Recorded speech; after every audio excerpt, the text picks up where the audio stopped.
Hello friends, I am doctor Pankaj. और देखिए, मुझे काफ़ी दिनों से कमेंट्स आ रहे थे कि सर जेआर के जो वर्किंग आवर्स होते हैं वो कितने होते हैं, उसके बारे में कुछ बताइए। तो आज हम इस वीडियो में यही डिस्कस करेंगे कि भाई जेआर शिप जो होती है, जो एमबीबीएस के बाद जो आप जॉब ज्वाइन करते हो एज अ जेआर, वो आप ज्वाइन किस तरीके से करते हो और जेआर को कितनी देर काम करना होता है। तो देखिए, वीडियो शुरू करने से पहले मेरी आपसे रिक्वेस्ट है कि अगर आपको हमारा वीडियो अच्छा लगता है तो प्लीज़ इसे लाइक कीजिए, शेयर कीजिए। आप हमारे चैनल को भी ज्वाइन कीजिए, और वहाँ पर अगर आप हमारे चैनल पे जाएंगे तो वहाँ पे एक मेडिकल कोर्स करके एक प्लेलिस्ट है, आप उसको प्लीज़ पूरा देखिए। तो उससे आपके जितने भी डाउट्स हैं ना एमबीबीएस को लेके, कि जेआरशिप क्या होती है, एसआरशिप क्या होती है, एमडीएमएस क्या होता है, कैसे ज्वाइन करते हैं, तो उसके जो सारे डाउट्स हैं वो आपके क्लियर हो जाएंगे। और अगर आप चाहें तो हमारा एक फेसबुक ग्रुप भी है जो कि नीट यूजी गुरु के नाम से है, उसको भी जाके ज्वाइन कर सकते हैं for latest information and MCQs. तो चलिए शुरू करते हैं। देखिए, सबसे पहले तो जेआर का फुल फॉर्म क्या होता है। तो जेआर का फुल फॉर्म होता है जूनियर रेजिडेंट। ओके, तो जेआरशिप इंसान ज्वाइन कब करता है? तो जेआरशिप जो है, आप एमबीबीएस की डिग्री और इंटर्नशिप जब कंप्लीट कर लेते हैं तो उसको कंप्लीट करने के बाद आप एज अ जेआर ज्वाइन कर सकते हैं। अब आप पूछेंगे सर कि जेआरशिप ज्वाइन कहाँ की जाती है? तो देखो, जेआरशिप या तो आप मेडिकल कॉलेज में ज्वाइन कर सकते हैं। अब वो मेडिकल कॉलेज गवर्नमेंट भी हो सकता है, प्राइवेट भी हो सकता है, इट डजेंट मैटर। और आप कहाँ ज्वाइन कर सकते हैं? और आप हॉस्पिटल्स के अंदर भी ज्वाइन कर सकते हैं। देखिए, बच्चों को एक बहुत डाउट होता है कि भाई गवर्नमेंट मेडिकल कॉलेज और हॉस्पिटल में क्या अंतर है। तो देखो, जो मेडिकल कॉलेज होता है ना, वहाँ पर एमबीबीएस की पढ़ाई होती है। ओके, वहाँ पर तो गवर्नमेंट जो मेडिकल कॉलेज होता है उसमें एमबीबीएस की सीट्स होती हैं, वहाँ पे एमबीबीएस की पढ़ाई होती है, उसके साथ साथ उनका हॉस्पिटल भी होता है। ठीक है, जैसे कि एम्स है, तो एम्स में एमबीबीएस की पढ़ाई भी होती है, और उसके साथ साथ वहाँ पे एम्स का अपना मेडिकल का हॉस्पिटल्स भी है जहाँ पर कि ट्रीटमेंट किया जाता है। ऐसे ही अगर आप बात करेंगे एमएएमसी की, जो मौलाना आज़ाद मेडिकल कॉलेज है, उसका जो हॉस्पिटल है उसको लोक नायक हॉस्पिटल के नाम से जाना जाता है। तो हमेशा मेडिकल कॉलेज में क्या होता है कि एमबीबीएस की पढ़ाई भी होती है, पीजी की पढ़ाई भी होती है, और उसके साथ एक हॉस्पिटल एसोसिएटेड होता है। पर जो हॉस्पिटल होता है ना, कभी कभी क्या होता है कि बस कुछ जगहों पे कुछ हॉस्पिटल्स ही होते हैं। ठीक है, अब वो हॉस्पिटल गवर्नमेंट भी हो सकते हैं, प्राइवेट भी हो सकते हैं, पर वहाँ पे एमबीबीएस की ना सीट्स होती हैं, ना ही वहाँ पे एमबीबीएस की पढ़ाई की जाती है। वहाँ पे बस ट्रीटमेंट किया जाता है पेशेंट्स का। तो जेआरशिप आप मेडिकल कॉलेज में भी ज्वाइन कर सकते हो और हॉस्पिटल में भी ज्वाइन कर सकते हो। हॉस्पिटल जैसे कि ईएसआई का हॉस्पिटल हो गया, ठीक है। और आपका बहुत सारे जैसे प्राइवेट हॉस्पिटल्स हो गया, अपोलो हो गया, फोर्टिस हो गया, ठीक है। बहुत सारे गवर्नमेंट हॉस्पिटल्स भी होते हैं जहाँ पे आप ज्वाइन कर सकते हैं, जिला अस्पताल में आप ज्वाइन कर सकते हैं। तो बहुत सारी जगह पे होता है। देखो, पर एक बात आप हमेशा याद रखिए कि जब भी आप एमबीबीएस कंप्लीट करते हैं ना, तो हमारा मेन पर्पस होता है कि हम पहले सीखना चाहते हैं भाई कि बीमारियों को कैसे डायग्नोस किया जाता है, उनकी दवाई कैसे दी जाती है, पेशेंट को कैसे ट्रीट किया जाता है। तो हमेशा जो फ्रेश जो एमबीबीएस स्टूडेंट होते हैं ना, वो प्रेफर करते हैं गवर्नमेंट सेक्टर में ज्वाइन करना। मतलब कि वो या तो गवर्नमेंट मेडिकल कॉलेज ज्वाइन करना चाहते हैं या फिर गवर्नमेंट हॉस्पिटल। क्योंकि देखो, जो गवर्नमेंट जो हॉस्पिटल होता है ना, वहाँ पे फ़ायदा क्या होता है कि वहाँ पे दो फ़ायदे हैं। एक तो वहाँ पे जनरली सैलरी जो होती है ना, वो प्राइवेट मेडिकल कॉलेज या प्राइवेट हॉस्पिटल की अपेक्षा में ज़्यादा होती है। और दूसरा, वहाँ पे लर्निंग ज़्यादा अच्छी होती है। लर्निंग का मतलब, एक तो गवर्नमेंट मेडिकल कॉलेज में क्या होता है या गवर्नमेंट हॉस्पिटल में पेशेंट भी बहुत ज़्यादा आते हैं, क्योंकि गरीब पेशेंट होते हैं, तो ज़्यादातर वहाँ पे ज़्यादा जनता दिखाने आती है। तो वहाँ पे आपको एक्सपोजर अच्छा मिलता है, वहाँ पे आपको सीखने का मौका ज़्यादा अच्छा मिलता है, ठीक है, क्योंकि वहाँ एकेडमिक्स भी होते हैं। तो इसलिए बेसिकली जो शुरू में हर कोई गवर्नमेंट सेक्टर ही ज्वाइन करना चाहता है। और जब आप एमबीबीएस कर लेंगे तो आप इस बात को खुद भी समझ जाएंगे कि सर ऐसा क्यों बोल रहे थे कि गवर्नमेंट हॉस्पिटल या गवर्नमेंट मेडिकल कॉलेज शुरू में ज्वाइन करना ज़्यादा अच्छा रहता है।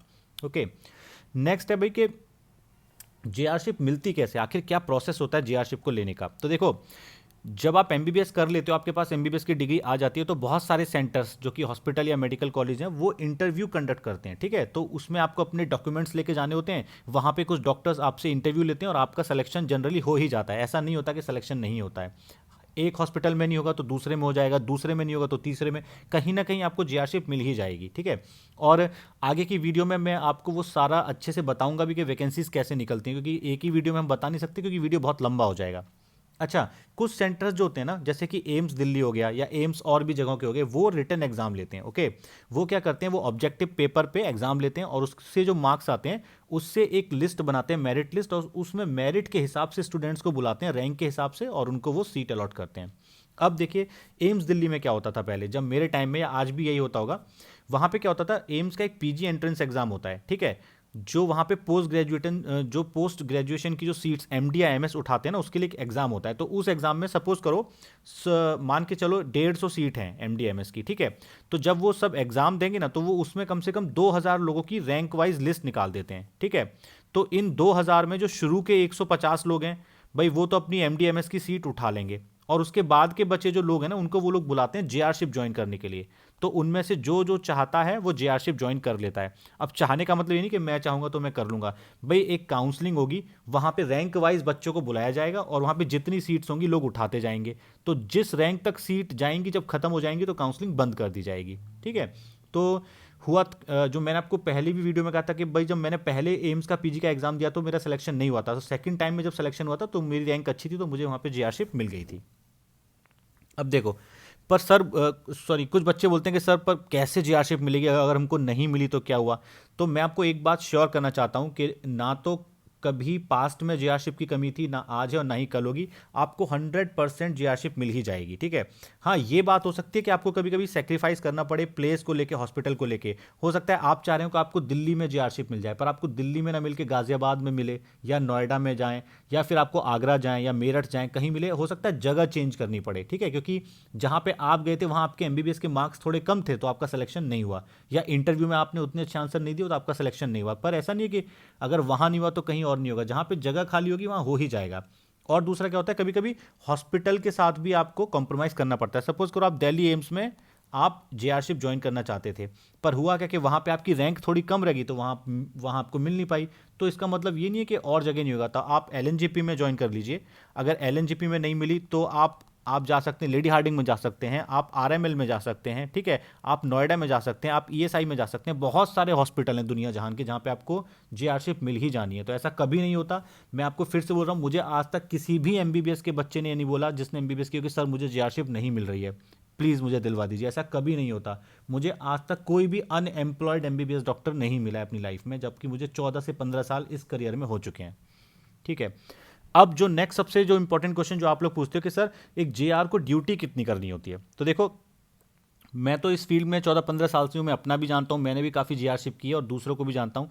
तो अभी भी रूल वही है जो गवर्नमेंट की गाइडलाइन है कि 48 आवर्स इन अ वीक, 48 घंटे एक हफ्ते में, इससे ज़्यादा ड्यूटी नहीं की जाती है, ओके। तो अब होता क्या है, पर ये जो ड्यूटी की जो शिफ्ट होती है ना, वो शिफ्ट ना वो अलग अलग होती है, वो डिपार्टमेंट के हिसाब से और आपके हॉस्पिटल के हिसाब से अलग होती है। मतलब कि डिपार्टमेंट क्या होता है, देखो एक हॉस्पिटल में ना बहुत डिपार्टमेंट होते हैं, department of medicine, department of surgery, department of radiotherapy, department of radiology, department of pathology, बहुत सारे डिपार्टमेंट हैं, 19-20, ठीक है। तो उन डिपार्टमेंट के जो हेड होते हैं ना, एचओडी, और जो उस हॉस्पिटल का मेडिकल सुपरिंटेंडेंट होता है, वो डिसाइड करता है कि वो जेआरस की ड्यूटीज़ को कैसे लगाएंगे, ओके। तो इसलिए ये अलग अलग होती है। तो हम एग्जांपल से मैं बताता हूँ, जैसे कि कुछ डिपार्टमेंट होते हैं ना, वहाँ पे बहुत ही लाइट वर्क होता है, वहाँ पे ना असल में दिन का ही काम होता है, मतलब नाइट ड्यूटी का कुछ नाइट में कुछ ऐसा काम नहीं होता है। तो ऐसे कौन से डिपार्टमेंट है, जैसे रेडियोथेरेपी, तो रेडियोथेरेपी में ना जनरली दिन का ही काम होता है। तो वहाँ जो जेआर होते हैं ना, उनकी ड्यूटी होती है मॉर्निंग शिफ्ट। मॉर्निंग शिफ्ट मतलब सुबह 9 से लेकर शाम को 5 तक, ठीक है। ऐसे एक और डिपार्टमेंट है रेडियोलॉजी। रेडियोलॉजी में भी ना दिन का ही काम है लगभग, तो 9 से लेकर 5 तक वहाँ के जेआर्स को काम करना होगा। ऐसे ही है एक और लेबोरेटरी, वहाँ पे भी 9 से 5 की जॉब होती है, तो वहाँ भी मॉर्निंग का ही काम है। तो आप समझ लीजिए कि जो इसमें 9 to 5 वाली जो ड्यूटीज़ है ना, ये उन डिपार्टमेंट में होती है जहाँ की दिन में काम होता है, थोड़ा लाइट वर्क होता है, ठीक है। तो 9 to 5 आपको हफ्ते में 6 दिन ड्यूटी करनी होगी, तो आप मल्टीप्लाई करके 48 आवर्स के आसपास बैठेगा, ठीक है। तो 48 आवर्स से ज़्यादा आपको कोई भी ड्यूटी नहीं करवाने वाला है, ठीक है। अब उसके बाद नेक्स्ट क्या है, अब ऐसी भी ब्रांचेज हैं या ऐसे डिपार्टमेंट जिनमें कि बहुत ज़्यादा काम होता है, जैसे कि इमरजेंसी मेडिसिन, ठीक है। इमरजेंसी मेडिसिन में क्या होता है भाई, जैसे कि नाम ही है, ये इमरजेंसी होती है। जो पेशेंट को अचानक दिक्कत होती है, ठीक है, जिसको सांस फूलने लगा, बहुत सारी डायबिटीज़ हो गई, हाइपरटेंशन हो गया, अचानक से शूट अप कर गया, तो वो सारे लोग होते हैं, ठीक है, जो यहाँ पे इमरजेंसी प्रॉब्लम्स लेके आते हैं अपनी। पेट में दर्द है, कुछ भी है, बहुत सारी मल्टीपल प्रॉब्लम्स हैं। तो इसमें क्या होता है, पेशेंट लोड बहुत ज़्यादा होता है, खासतौर से सरकारी अस्पताल में इतने सारे पेशेंट होते हैं, पूछो मत। तो यहाँ पे ना मल्टीपल शिफ्ट में काम होता है, जैसे कि एक शिफ्ट होगी जिसमें मॉर्निंग होगी, फिर एक इवनिंग शिफ्ट होगी, एक नाइट होगी। जब मैं एम्स में था तो हमारी मॉर्निंग शिफ्ट शुरू होती थी सुबह 8 से लेके दोपहर के 2 बजे तक, ठीक है। तो 8 से 2 हमारी मॉर्निंग शिफ्ट होती थी। उसके बाद जब हम मॉर्निंग शिफ्ट छोड़ते थे तो इवनिंग शिफ्ट वाले डॉक्टर आते थे। वो लोग 2 से लेके 9 तक काम करते थे, ठीक है। 2 से लेके दोपहर 2 से रात को 9 तक। और जब इवनिंग शिफ्ट खत्म हो जाती थी तो नाइट वाले डॉक्टर आते थे, तो वो लोग काम करते थे रात को 9 बजे से लेके सुबह 8 तक। तो इस तरीके से 3 शिफ्ट चलती थी। तो मेरी जो ड्यूटी होती थी, मेरी ड्यूटी इस तरीके से होती थी, पहले होती थी मेरी मॉर्निंग शिफ्ट, फिर नेक्स्ट डे होती थी मेरी इवनिंग शिफ्ट, फिर उसके नेक्स्ट डे होती थी मेरी नाइट, और जिस दिन नाइट के बाद जो डे होता था उसमें कोई ड्यूटी नहीं होती थी, फिर उसके अगले दिन ड्यूटी होती थी। तो morning evening night, morning evening night, इस तरीके से ड्यूटीज चलती हैं, ठीक है। पर कुछ हॉस्पिटल्स क्या होते हैं, कुछ हॉस्पिटल ऐसे होते हैं जहां पर कि ना 24-24 घंटे की 2 शिफ्ट करनी होती हैं। मैं दिल्ली में बहुत सारी गवर्नमेंट हॉस्पिटल जानता हूँ। असल में ये वो ज़्यादा हॉस्पिटल्स होते हैं जहाँ पे वर्कलोड कम होता है, या फिर जहाँ पे वार्ड में ड्यूटी करनी होती है। तो इसमें क्या होता है कि डॉक्टर्स अपनी ड्यूटीज़ को बांट लेते हैं। वो लोग क्या करते हैं, एक डॉक्टर 24 घंटा ड्यूटी किया, फिर वो 2 दिन छुट्टी मारेगा, फिर उसका अगला डॉक्टर 24 घंटे की लगातार ड्यूटी करेगा, ठीक है। इवन कुछ हॉस्पिटल, जनरली प्राइवेट हॉस्पिटल, वहाँ तो 26 से लेके 36 घंटे की भी लगातार ड्यूटी की जाती है। मैंने एक हॉस्पिटल में 36 घंटे एक साथ ड्यूटी की है, एक ही बार में। मतलब मैं हॉस्पिटल में घुसा और उसके 36 घंटे बाद ही वहाँ से निकला, ठीक है। सारा खाना पीना, वहाँ पे डॉक्टर्स का ड्यूटी रूम होता है जिसमें कि पूरा बेड होता है सोने के लिए, एसी लगा होता है, फ्रिज होता है, खाना वाना कैंटीन से आता है, आप खाना खाइए, सोइए, नहाने के लिए वॉशरूम भी होता है, टॉवल वगैरह सब रहती है। आप नहाइए धोइए, पेशेंट को देखिए, राउंड दीजिए, फिर आप सो जाइए। अगर रात में कोई इमरजेंसी आती है तो आपको जगा लेगा वो आके, फिर उसको देख के फिर सो जाइए। ऐसा कुछ नहीं है, ठीक है। बड़ी आराम से ये जॉब, लाइट जहाँ पे होता है प्राइवेट हॉस्पिटल में, या जो हॉस्पिटल बहुत ही जिन पे पेशेंट लोड कम है, आराम से ड्यूटीज निकल जाती हैं, ठीक है।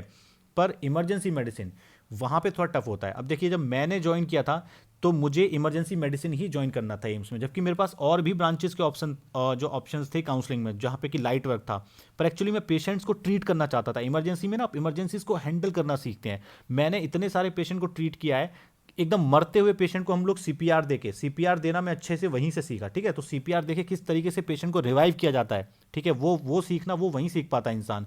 पेशेंट को कैसे इंट्यूबेट किया जाता है, उसके ट्रैकिया में कैसे ट्यूब डालते हैं, ठीक है, उसको सेंट्रल लाइन कैसे लगाते हैं, मतलब जितने इमरजेंसी प्रोसीजर होते हैं पेशेंट की जान बचाने के लिए, वो आप इमरजेंसी में ही सीखते हैं। और इमरजेंसी में इतना हार्ड होता है, मैं बता रहा हूँ, नाइट ड्यूटी में रात को 9 से लेकर सुबह 8 तक कितनी बार हुआ है कि मैंने पानी की एक बूंद तक नहीं पी पाया, ठीक है। इतने सारे पेशेंट आते हैं जिसकी कोई हद नहीं है, ठीक है। हम लोग 12 जेआर होते थे, 12 जेआर की टीम होती थी, और हमारे साथ 5 एसआर होते थे, ठीक है।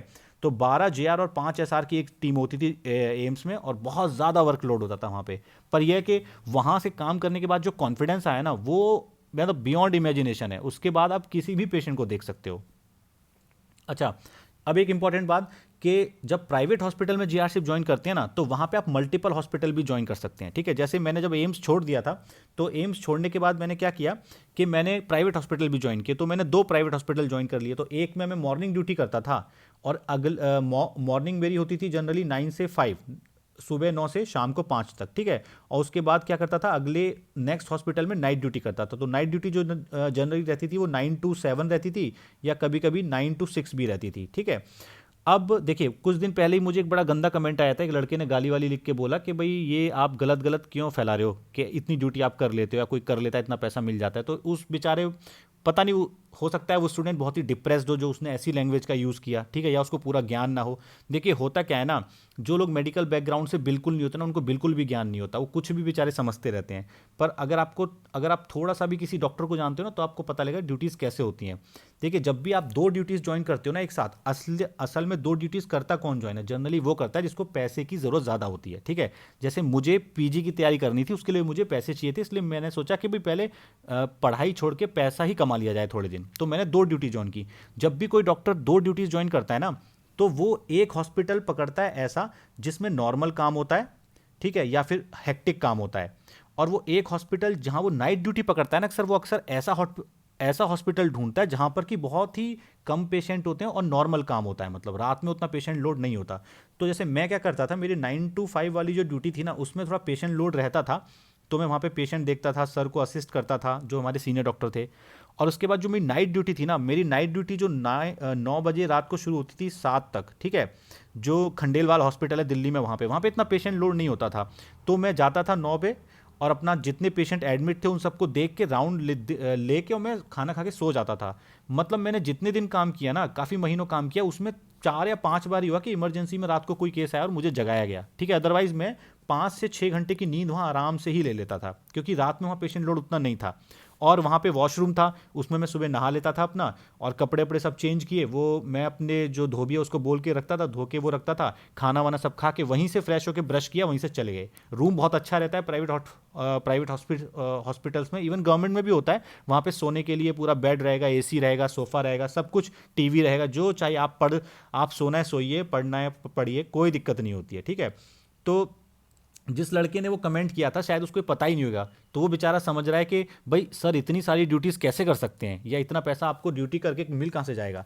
तो मुझे जो एक जगह से मुझे 70,000 मिलते थे, जहाँ पे मैंने मॉर्निंग ड्यूटी थी, और नाइट ड्यूटी के 60,000, तो भाई मिला के अगर आप देखोगे तो ये 1,30,000 हो गया, ठीक है। तो 1,30,000 में अगर आप 6-7 महीना काम कर लोगे तो अच्छा पैसा जमा हो जाएगा, उसके बाद छोड़ दो। देखो एक बात पक्की है, ऐसी हैक्टिक ड्यूटीज़ ना आप जिंदगी भर नहीं कर सकते हो, क्योंकि भाई इंसान को थोड़ा रेस्ट भी चाहिए, फैमिली के साथ रहेगा, हाँ, पर साल 6 महीना 2 साल के लिए ये ड्यूटीज़ की जा सकती हैं, खासतौर से जब आप यंग होते हैं, उतनी दिक्कत नहीं होती, आराम से आप ये ड्यूटी कर सकते हो, ठीक है। तो ये ड्यूटीज़ हैक्टिक होती हैं, बट इसमें होता क्या है, अक्सर के डॉक्टर जो होता है, जेआर जो होता है ना, जेआर रूम होता है, डॉक्टर ड्यूटी रूम में, वहीं पे आराम करता है, खाना पीना सोना सब उसका वहीं पे होता है, पर बड़े आराम से निकल जाता है। मैंने भी की, मेरे बहुत सारे दोस्तों ने भी किया, हम लोगों ने अच्छा पैसा कमाया, अच्छी सेविंग्स की उसके बाद, ठीक है। तो आप लोग का वही डाउट होता है, मुझ एक और कमेंट आया था कि सर इतनी ड्यूटी करने के बाद बस आप 4 घंटा सोते हो, ऐसा नहीं है भाई। जो नाइट ड्यूटीज़ होती हैं वहाँ पे 3-4-5 घंटा सोने का टाइम मिल जाता है। इवन जहाँ पे आप डे ड्यूटीज़ भी करते हो ना, वहाँ पे भी आपको ना, देखो हमारी ड्यूटीज़ ऐसी नहीं होती। अगर आप इमरजेंसी में आपकी ड्यूटी है तब तो चलो मैं मानता हूँ कि आपको एक सांस लेने का भी अवसर नहीं रहेगा, बट आपका डिपार्टमेंट थोड़ा सा भी लाइट है ना, जैसे रेडियोथेरेपी हो गया, रेडियोलॉजी हो गया, वहाँ तो डॉक्टर्स आते हैं, 2-3 घंटा अपना काम किया, जब काम खत्म हो गया फिर चाय वाय पी के आए, आधा 1 घंटा, उसके बाद फिर काम किया, फिर चले गए। देखो डॉक्टर की जॉब की ना सबसे अच्छा फायदा क्या है ना, हम ना इंजीनियर्स टाइप नहीं होते कि कंपनी में गए और एकदम टेबल पे चिपक के बैठ गया आदमी, ठीक है, जिसने एमबीए की है, बेचारा काम किए जा रहा है, किए जा रहा है, बॉस के प्रेशर में उठ ही नहीं सकता। डॉक्टर ना अपनी मर्जी का मालिक होता है, आराम से काम करो, उसके बाद खाओ पियो, घूम घाम के आओ, फिर पेशेंट देख लो, फिर थोड़े बहुत पेशेंट आएंगे, ठीक है, जब सबको देख लोगे फिर कुछ खा पी के आओ, तब तक कोई और देख लेगा, ठीक है। तो हम लोग कोऑर्डिनेशन में ना बड़े अच्छे रॉयल्टी के साथ काम होता है, इसलिए डॉक्टर की ना बात ही अलग है। इसलिए मैं बोलता हूँ कि आपको अच्छे से पढ़ो, और कोई भी यूट्यूबर या फिर कोई भी अगल बगल में कोई फ्रस्ट्रेटेड डॉक्टर या कोई आदमी कुछ फालतू बोलता है उसकी बातों में नहीं आना। एमबीबीएस बहुत ही अच्छा करियर है, ठीक है, और इसमें आपकी लाइफ अलग ही हो जाएगी, तो आप इसको ज्वाइन कीजिए विदाउट एनी हेजिटेशन, कुछ सोचना ही नहीं है, ठीक है। तो इस वीडियो को यहीं पे एंड करते हैं। Thanks for watching my video.